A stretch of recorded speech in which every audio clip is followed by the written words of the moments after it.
Namaste, Belize and beyond.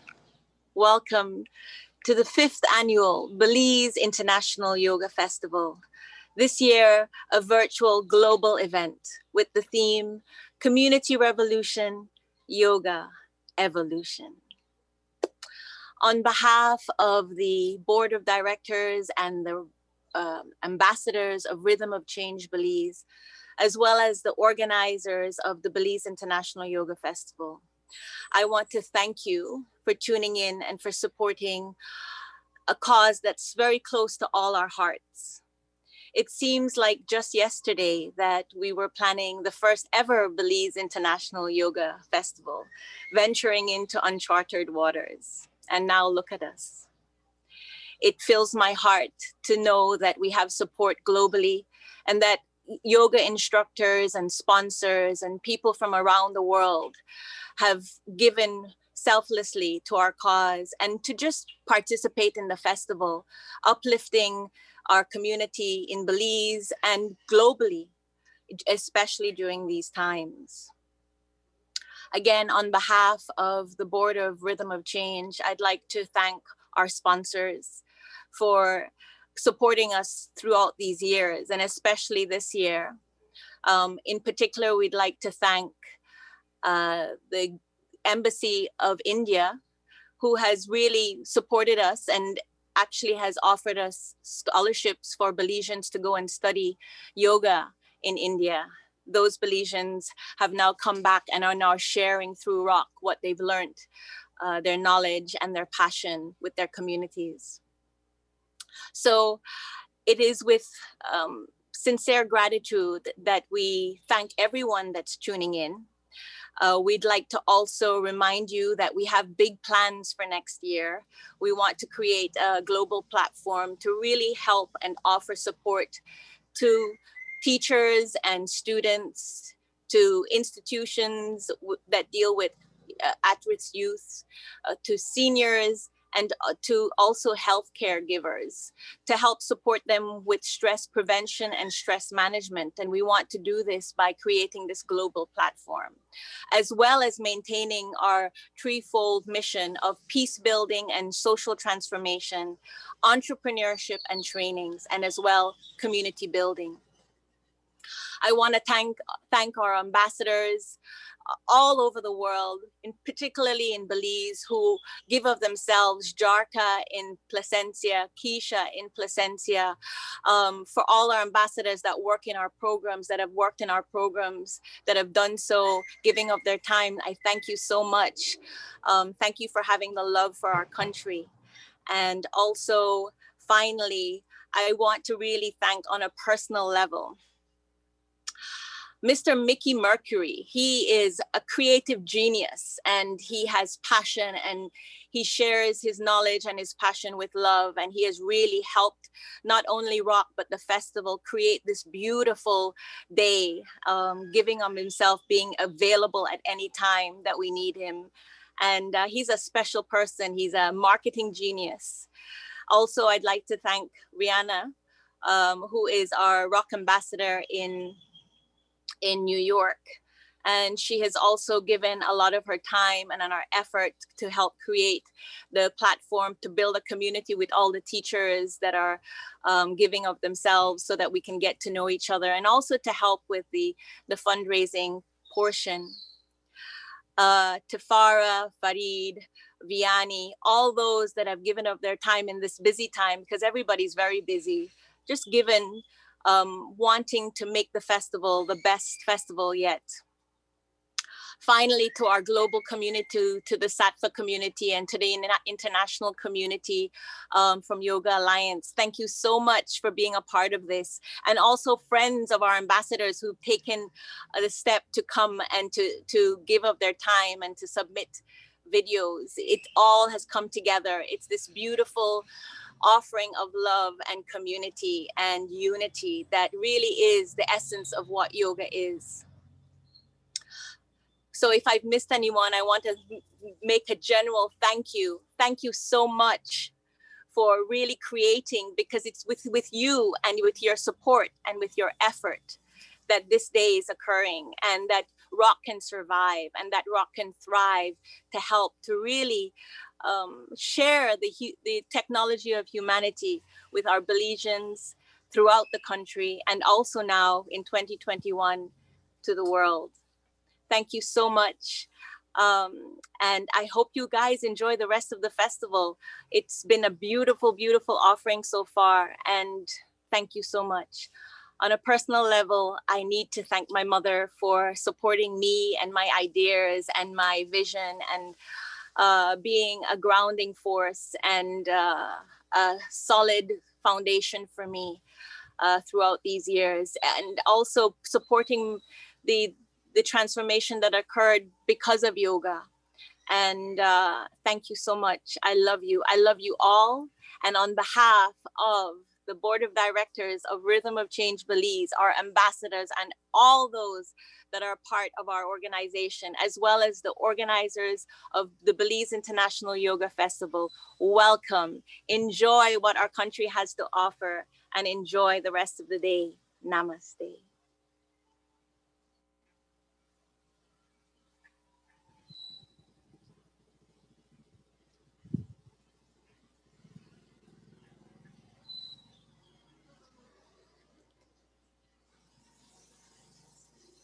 Should I introduce the roundtable? So I guess I'd like to introduce the first roundtable of the day, appreciating Belize's natural resources and history. So thank you, Amanda. Take it away. Sure. Good morning, everyone from Belize. So this morning we have a panel. I'll go through and introduce everybody. So we have a multi-generational panel, so it should be very exciting. We have with us, I won't go in any particular order. We have Miracle Good, who is a St. John's Junior College graduate in environmental science. There you go, she can wave. We have Paulita Martin, who is an environmentalist based in the United States of America. We have our youngest participant, Aliah Wright. She is a Standard 4 student from St. Joseph Primary School in Belize City. And joining us from the Philippines, we have nature photographer Alan Alcid. So good morning, everyone. Well, I know we have different time zones, but good morning, everyone. So today's conversation is talking a little bit about appreciating natural resources and the history of natural resources.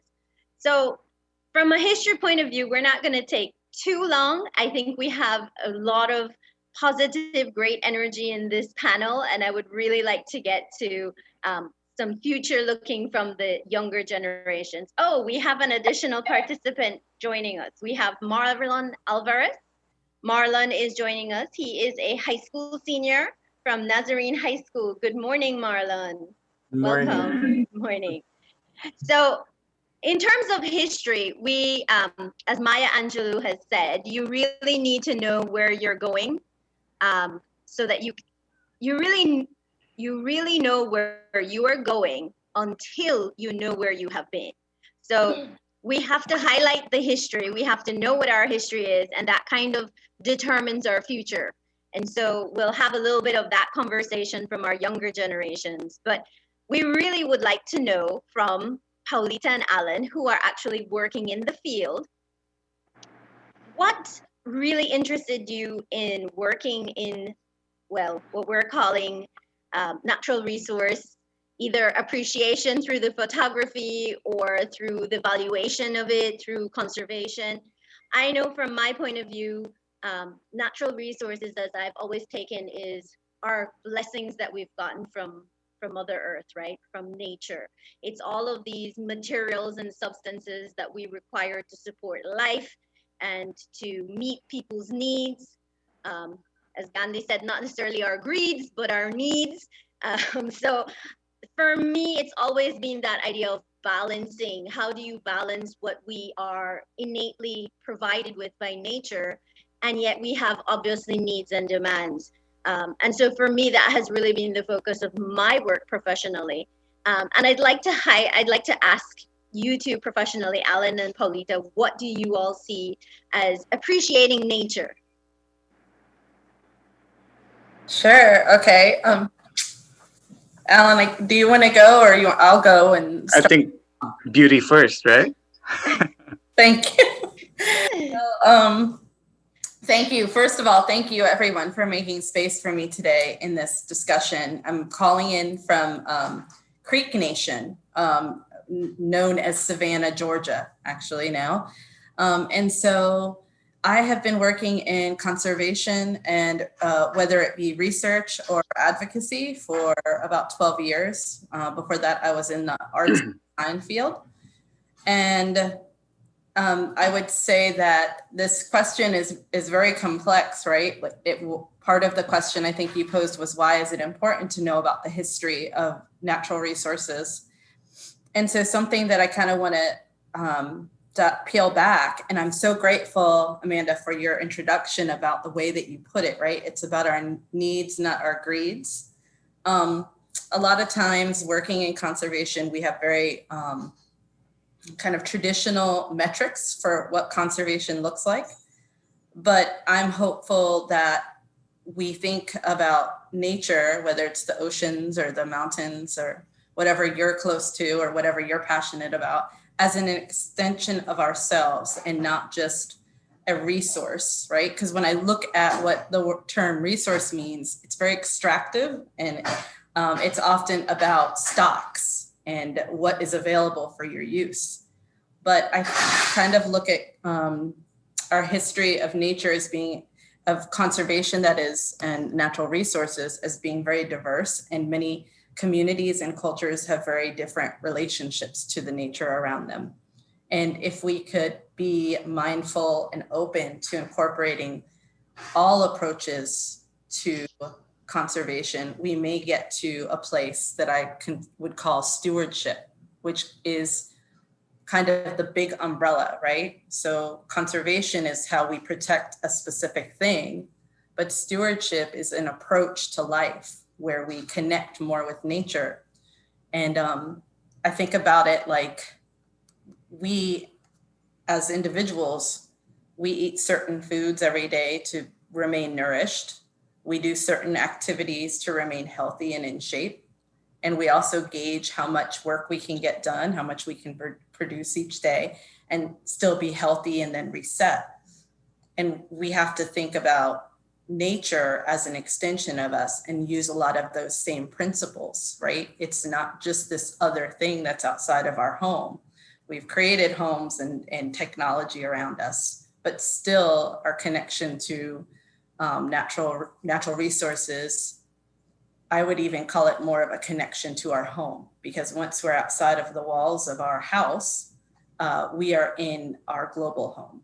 And so I kind of think of natural resources and our history with it as something that hasn't fully been explored because we are so focused on the traditional metrics of what conservation looks like, but not necessarily on the very, very different ways that all sorts of people approach conservation.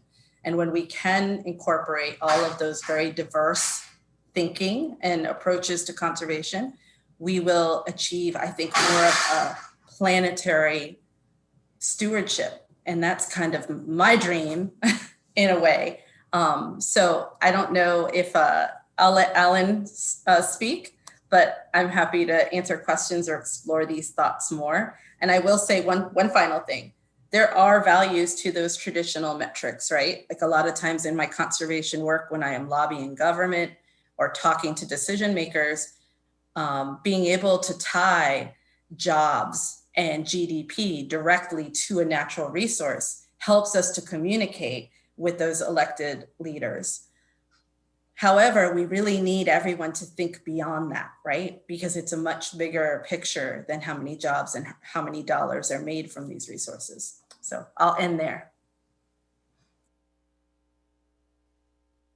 Thank you, Paulita. Hello, everyone. Alan here. I'm from Los Angeles, but via the Philippines originally. So just to give you a little bit of background, I'm also a yogi. I teach yoga. So doing photography and yoga, for me, it's a interrelation of exploring nature and also human itself. So for me, natural resources are Earth's plentiful asset. You know, natural resources is basically Mother Nature, right? I mean, the word mother itself, meaning we respect our mother, we respect the nature, and um, and also if the nature falter, we falter. You know, nature doesn't need us, but we need the nature. So for me, it is important to take care of our natural resources. Very important. And each individual, we have role to do that. You know, little role, but it will help each and every one, and especially the nature. And being in a yogic background, you know, we're not just doing it on the mat. We do it off the mat. Um, Sharing the love of yoga, sharing, you know, sharing. I mean, doing yoga out in the nature is so beautiful, right? So I believe that um, it is important, especially for the young, Aliah, Miracle. You know, you guys are kind of like the futures, and Marlon, right?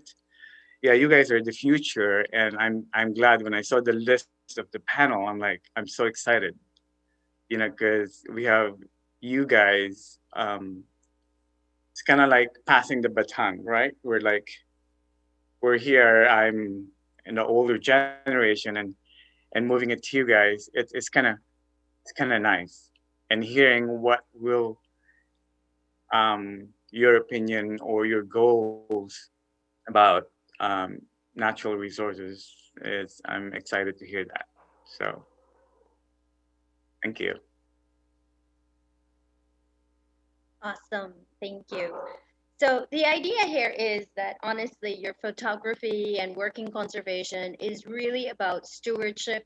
It's about opening people's eyes to what is out there, what are the resources that we have in our nature. Um, I know that one of the things that has been highlighted right now, for instance, is there's a lot of Asian studies talking about forest bathing. I don't know if you all have heard of that theory. Forest bathing is where you go into nature, and they have done studies, I believe in Korea, if I'm not mistaken, in South Korea, where your stress level hormones go down 5 times faster when you are surrounded by nature. So there's a natural kind of innate appreciation that we should have for nature, in that where our spirits, our beings can really connect with nature. And I often tell people that getting into nature allows you to enjoy it, to fall in love with what is out there. And through that love, you have passion, and you can then get into stewardship and into proper management. So we want to ask these great young minds that we have here, how do they or how did they develop this appreciation for nature and for our natural resources as young Belizeans? And where do they think,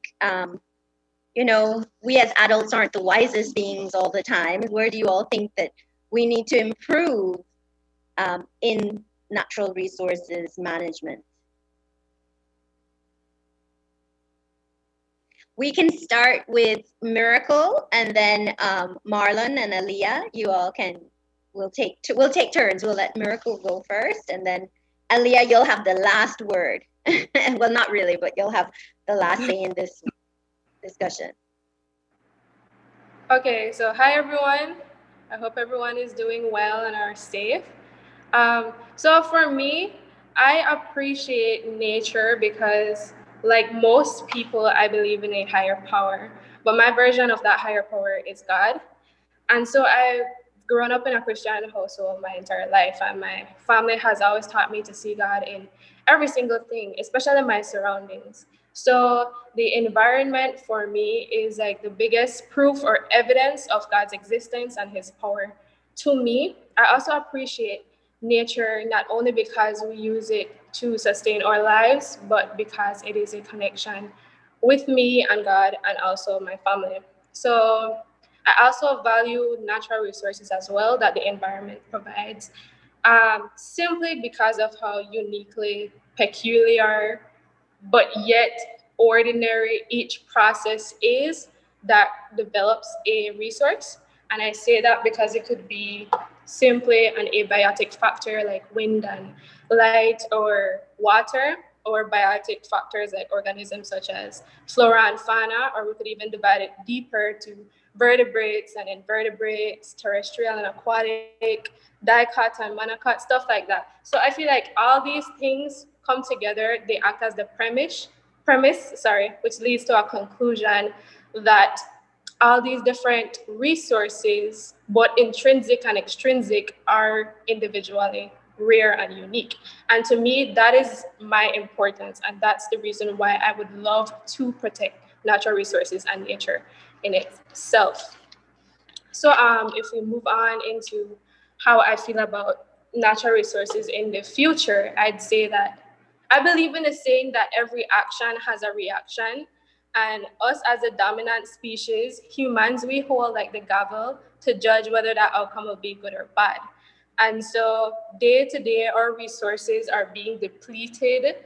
And I feel like us as the present generation, well, I would expect that us as the present generation should make efforts to promote biodiversity importance, like I said before, intrinsic and financial or extrinsic value, and also to practice diligent developments like greater conservation. I know it's a cliche term, but it's important. And also recycling and upcycling. And I feel like upcycling is becoming like a trend now, especially in the younger generation. And I say that because it's seen all over social media. There are more thrift stores, there are more DIY projects, and I feel like those could be very beneficial for us in the future. And if we, in our present generation and future generation, continue to go down that road, then I feel like we'll put a pause in the detrimental habits that we have now for continuously taking and taking from the environment and not giving back. We could use what we have now currently instead of taking new resources from the environment. And that's why I feel like we should head down in the future. Yes, so that's what I have to add. I don't know if you guys want me to get into the historical part of it one time, because I have a piece about that as well. Yeah, we'll let Marlon and Aliah go, and then we'll come back to that one. So Marlon. Okay. Hi. um, what I've recently learned, well, when I was younger, I really didn't care about nature, to be honest, until I was properly educated about it and its importance towards me, my community, and to the world. When I recently joined the Oceana team, I noticed that these people genuinely cared about cared about the ocean and the preservation of nature. And I was wondering, why do these people care about these things so much? Until my teacher, my most favorite teacher, she told me that, Marlon, you have to care about these things, because without these things, the world we wouldn't have a world. And that really made me think. And ever since I applied for become a member of the Oceana committee, I noticed that I have a voice, and I noticed that I have a platform that I can be here to help the world. I'm going to help my community and teach people about the importance of preservation of nature, and how to properly take care of nature. And what Miracle have said about upcycling and recycling. Personally, I'm the type of person, I do not like to wear old clothes. But until I realized the effect that it have, the effects that it have on the environment, that using these clothes, upcycling them, recycling them are really great for the environment. Um, that is what I had to say. And also with my friend Joshua, he and I are trying to develop like a little miniature company to help and plant trees around Belize, so we can help with the deforestation problem that is certainly face our country. And I noticed that there's so many people interested in planting the trees and helping the environment grow, both financially and spiritually. And that's the main thing that I really hope our country can develop from, because in the words of my grandmother, when a country is developed spiritually, a country will develop economically. But yes, mom, that is what I have to add. And like Miracle said, I don't know if you guys want me to like add more to that, but like that that's what I have. We'll let Aliah talk now, and Yes, you mom. can tell us a little bit now. Yes, mom. I appreciate natural resources because one of them is sun, and sun gives us vitamin D and energy. And another one is oil because we ship it, well, our country export it from to other countries, and it helps us to build Belize a great place. Great. So moving a little bit on, if Alan and Paulita can give us a little bit of your impressions of these youth and their ideals. They obviously are very eloquent. So, Alan, you want to give us?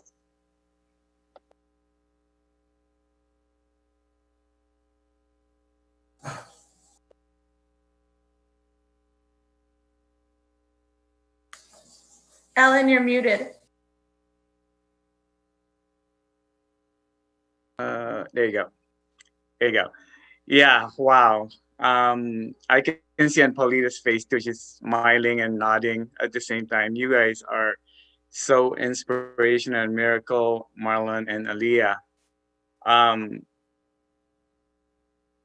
the only thing I can say is, you're on the right path, and your belief and your goals are just right on, For me, I read this quote the other day, or not a quote, it's like a poem, that nature is our home. And if no one will take care of it, we're not going to have a home. This home gave us comfort, a shelter, or a family, and it needs to be a home sweet home for everyone. And taking care of it is the only way that we can do with our nature, small things that we can contribute, to make this home safe and make us more comfortable is amazing, that's kind of contribute. I have so many things in my mind to share, but the only thing I can think of in our natural choice is our home. If we don't take care of it, she will not take care of us. So, yeah. Oh, Alan, I know. I feel the same as you. It's hard to come up with everything to say to these young folks, but you're obviously super woke, way beyond my years when I was your age. I just wanted to get out and skateboard and surf and have a good time. But what I'm hearing from you all is exactly what I have learned through my years. So like your wisdom transcends the wisdom I have accumulated in 40 plus years. You're explaining how, how there's a value, right? There's like a economic value, a job value, a resource value to nature, but also you're already tapping into the fact that this is also the planet, and these natural resources are more than just a resource. They're something that you love and that you gain so much from spiritually, mentally, and it's hard, how do you quantify that part, right? There are studies, like Amanda pointed out, or areas of the world where people are connecting the benefits of nature in a more scientific way. But I think that's when we're it's sounding to me, everything that you all said too, it's sounding to me like there's this kind of culture or season of healing that we're all going through. And it's the the entry point for that seems to be nature. And the cool thing, so I was reading these articles because I've been recently obsessed with this like stewardship versus conservation, which one?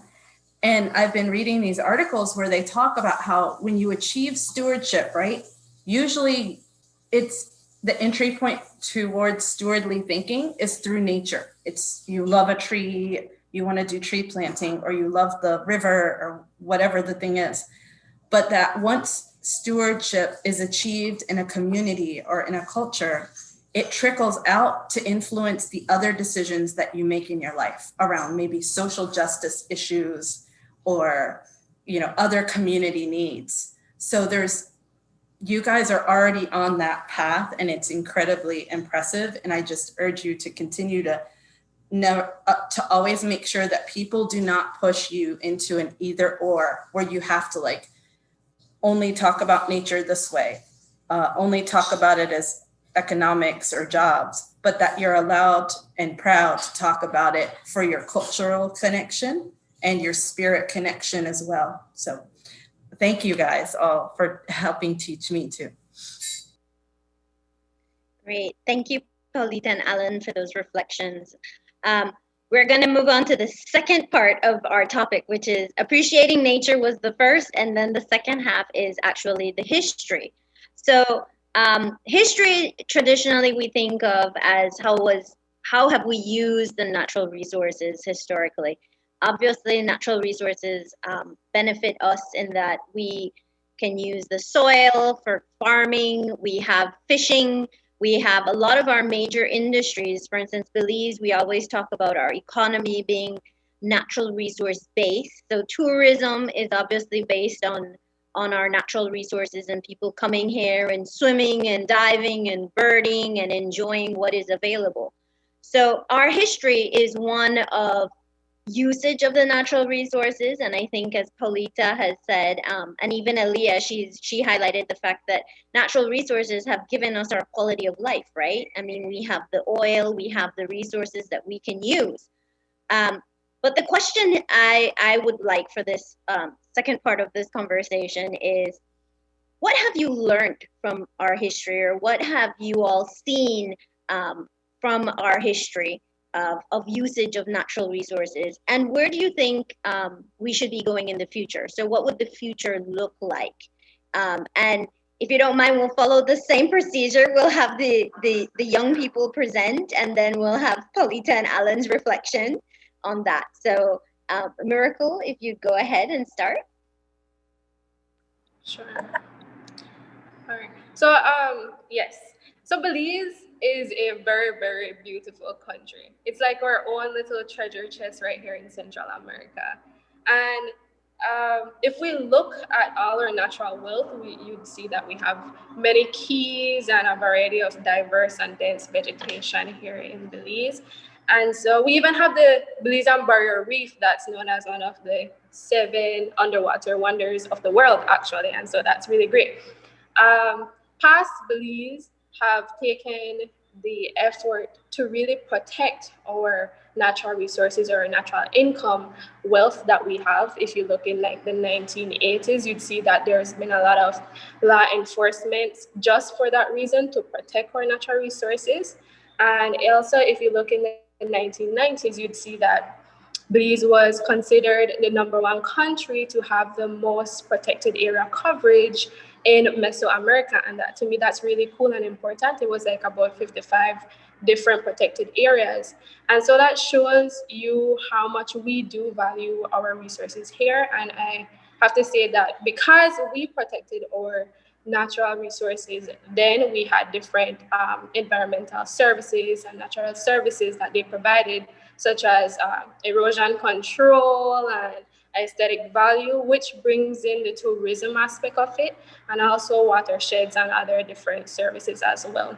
And for our small little third world country, we have about like 60 to 70% coverage of vegetation still, and we have a very low population density. So I believe that we should really learn to coexist with our environment, because if we use too much of it, it will eventually deplete, and what will we do then? And so history tends to sort of repeats itself. So I'd say that why can't we use it or repeat it for the good and for the better? And I say this because currently, like the younger generation and my generation, we really don't know that much about our history. And I feel like that's very sad, because if we don't know about our history, then we don't really know the importance and the value of these things that Belize invest in.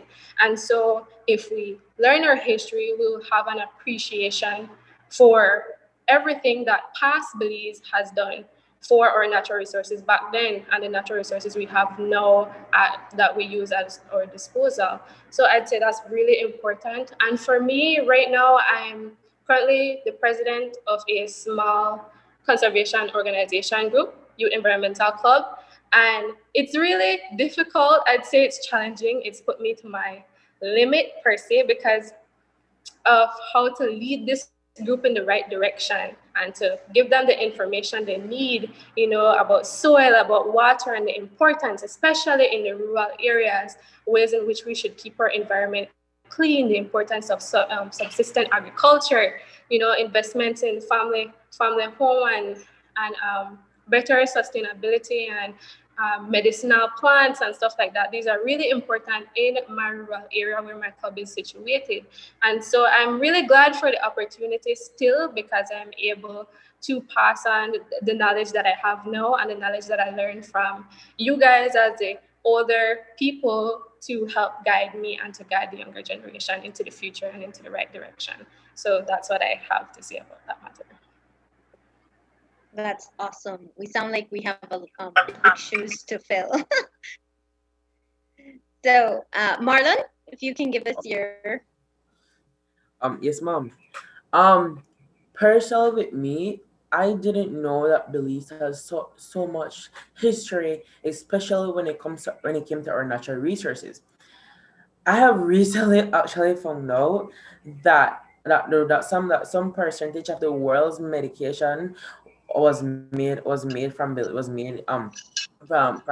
getting the different plants from Belize, and I was real amazed by that. My mother, who is a pharmacist, she said that you'll be surprised the amount of medicine plants that we have in Belize, and the history of how our people found out about the uses of these plants is very beautiful and very sacred. And my mom said that is worth protecting, and that is what I want to do. I want to help protect the country's natural resources, and the history that comes behind these things are very sacred, especially to my people, because we are Garifuna, and we love nature, and we get most of our things from the nature.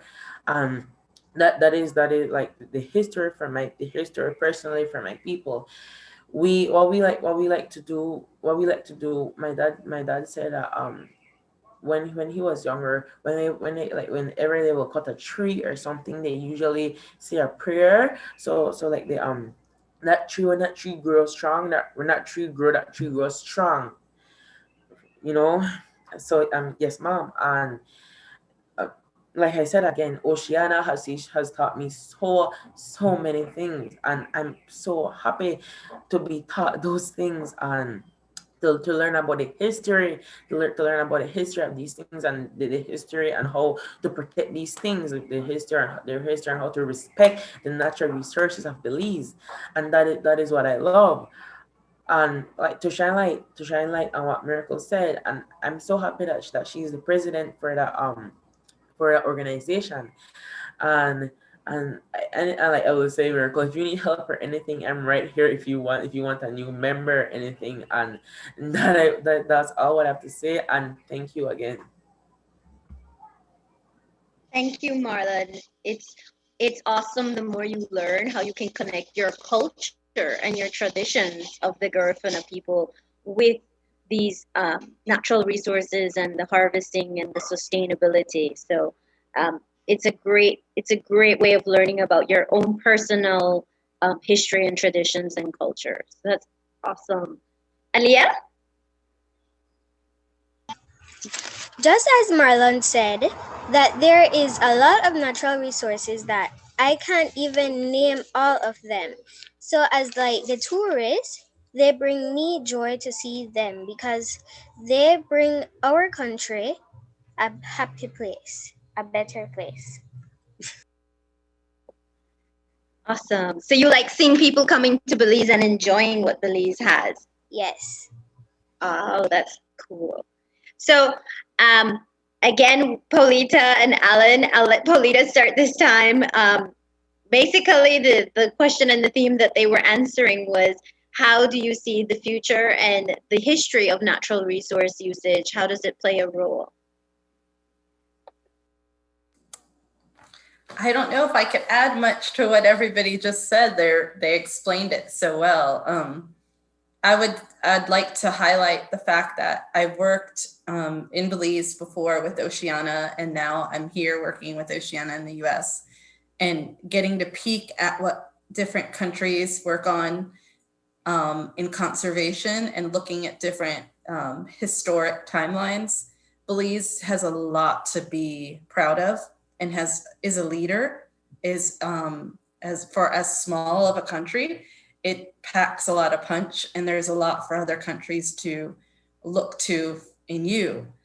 So there's sort of kind of this baton that you all are holding when it comes to conservation and when it comes to this kind of thinking, this integration of your own cultural connections to nature.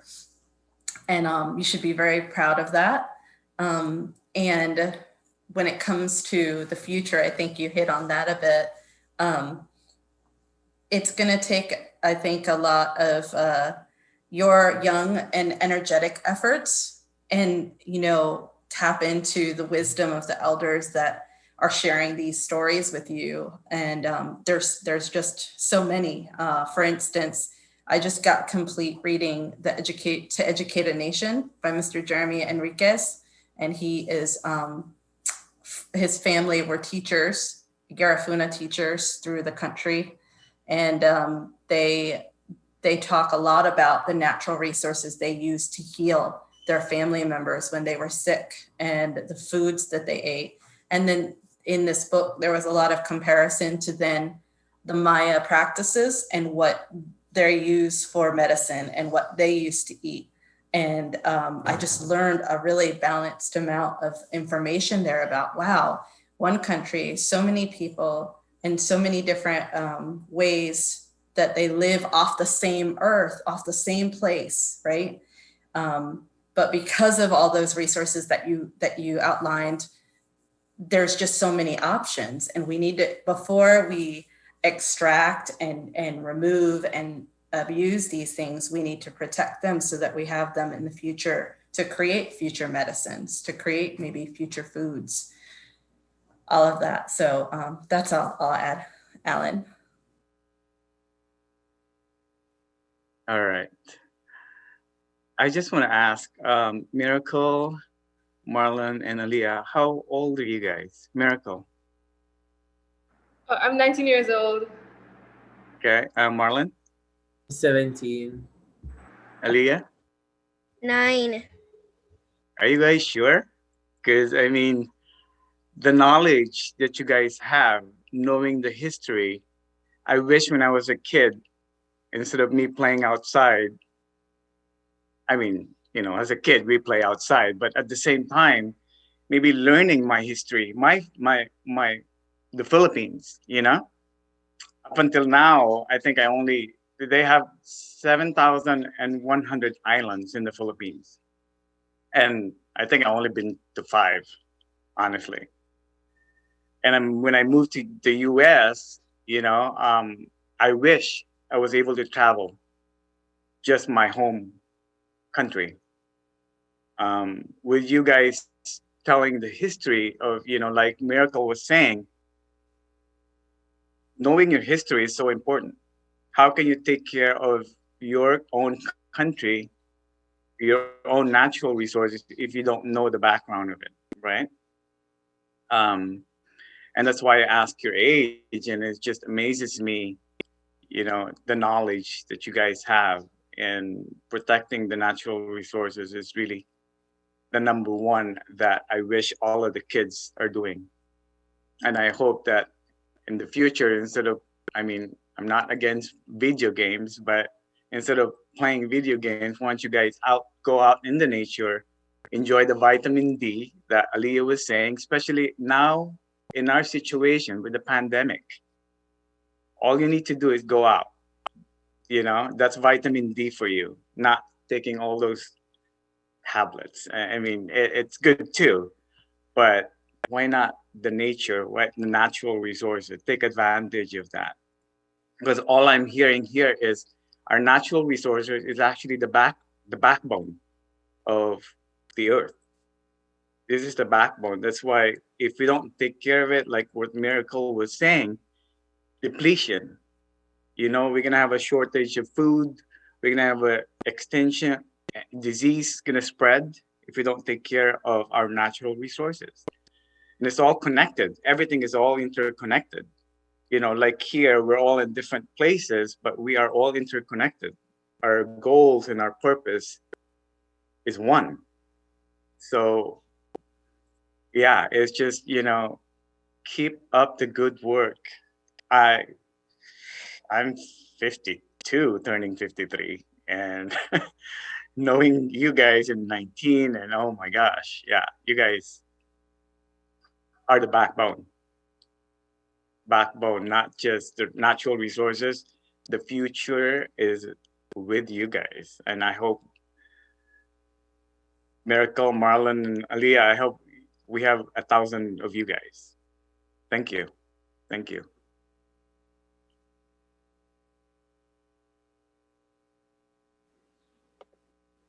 So we're in our last few minutes. I kind of just wanted to summarize a little bit, and then I'll ask if anybody has any last words. I think what we've really stressed this morning is the fact that natural resources are essential. They are both intrinsic value, meaning we love them because we just love them. There doesn't have to be an explanation for that. And that they do have economic value. And that it's when we talk about the economic value that's when we just have our own little concerns, right? Our concerns of how well we manage them, how well we can be stewards of them, because the idea is that nature will continue to provide for our needs as long as we can continue it in a sustainable way, as long as we can be good stewards, right? So if we fish, we fish within the regulations, we fish with the proper gear. If we are in farming, we are doing the proper techniques for our soil to make sure that the integrity remains in it. So it's about how we value personally what nature has provided for us and how we can take care of it. When it comes to history, I'm so glad and so happy that it has been highlighted by these young people in this panel, that it links back to our traditions, it links back to our culture, it links back to why people even came to our country. Logging was, remember, the first reason when we go back to our social studies, right, Aliah? They teach us about logging, and they did mahogany and logwood, and that those resources were depleted, and so they moved on to something else. But if we had talked about replanting, imagine we would have still had these great trees and this industry. So logging is now done sustainably within our country, but the idea is that it could have, we have learned from the past, right? We learned that if you didn't replant, there would be no more trees for logging. So the history lies in there, and the history ties into everything. So I think that you all really have done an excellent job today. I think Paulita and Alan have really summarized very nicely what these young people, I mean, they took charge today, obviously. We're just summarizing for you all, and we're super proud to be part of this panel. I just wanted to know if anybody had any last words that you wanted to say. We can go around the screen. We can go with Miracle. We'll do it the same way. Miracle, Marlon, Aliah, Paulita, and Alan, and then we can wrap up. Sure. I just say that as a young person and my experience with education and the whole economic system and nature is that young people should not doubt themselves. I didn't doubt myself when I went into the field of environmental science, and I knew that it would be super challenging. Trust me, it was, but it's really worth it. We should really try to invest and be confident in ourselves, and especially if we have a passion for the environment and for nature and for our natural resources. And if we really want to know more about it and want to make a future in ourselves and in that field, then we should go right ahead and dive into it head on, because I advise you that it will be the best decision of your life. It is for me, and I'm glad for the field that I'm in right now. So that's my advice to young people.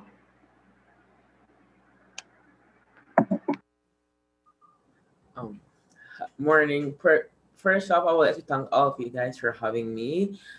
And the next thing I would like to say is, um, when I joined Oceana, I was so blown away and so fascinated and how well educated these people were in nature, and I really like that. And all I just want to say is that if you see that you want to help our country develop, if you see that you want to like help with nature and those sort of things, I would say there's no better time to do it than now. There's no better time to do it than now. And I never regretted it. I genuinely never regretted it. I love planting new trees. I love helping animals. I love doing these things. It makes me so happy seeing nature flourish. It makes me so happy seeing animals are being safe and being respected. It just makes me so happy. And all I can say is, like like I said from the start, there's no better time than starting now in helping your country develop spiritually, physically, and with nature.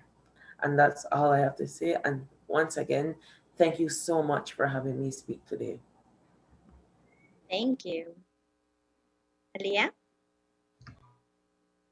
As everyone said, Belize has a lot of natural resources, but one of the most things that we need to pay attention of is the water, because the garbage that we throw in, it affects the water and the animals. For instance, the great manatee and stuff. Yes, it affects all of the animals, and it leads us to a bad future and a great loss. Awesome. Great.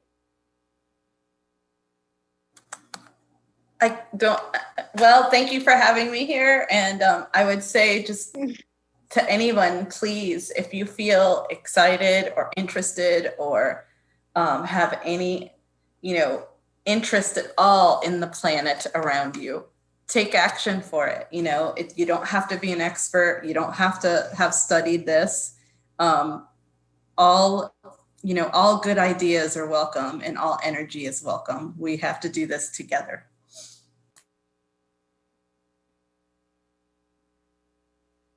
Alan? I think the word that I have in mind is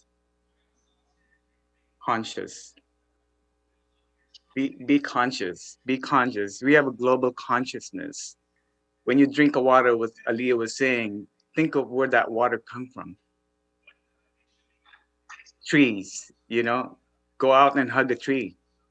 I did that one time. One lady was walking and there's like, like, sorry, you maybe think I'm weird, but I'm hugging a tree, we can do simple things that will impact hugely and help our natural resources to save them. So, with a group in this panel, I'm honored to be part of when Michelle talked about me joining the group, I'm like, natural resources, what do I know about natural resources? I started researching, but I'm like, why do I research? I know what natural resources is. I'm living in it. I'm walking in it. Walk barefoot. It's healing. Walk barefoot, and I guess be conscious, make choices on when you eat, every minute of the day, just think about those things, not just going out and shopping and all of that. Be conscious. The power is with you. Power is within you and all around you. So, and I'm blessed and honored to be part of this panel. I mean, I've learned a lot in this 1 hour of session from Miracle, from Marlon, from Aliah, and Paulita, and hosting this is just amazing. Thank you. Great. Thank you very much. So I want to personally thank Miracle, Paulita, Marlon, Alan, Aliah, and I want to thank Michelle, who brought us all together through the Belize International Yoga Festival. I think sometimes people don't always see the connections that we have and the connections that we have with our natural resources. But I think, as Alan so eloquently said just now, we are living in natural resources. It's just a matter of how we respect it, how we live in it, and how we decide to go forward in the future. So let me read it better this time, because I butchered the quote earlier in the session, where Maya Angelou said, "You can't really know where you are going until you know where you have been." So I think that was where we summarized today's session, and I want to thank everyone from the bottom of my heart for participating, and everything ran smoothly. With technology, that's always a concern. So thank you very much to everyone, and thank you for participating. Thank you too.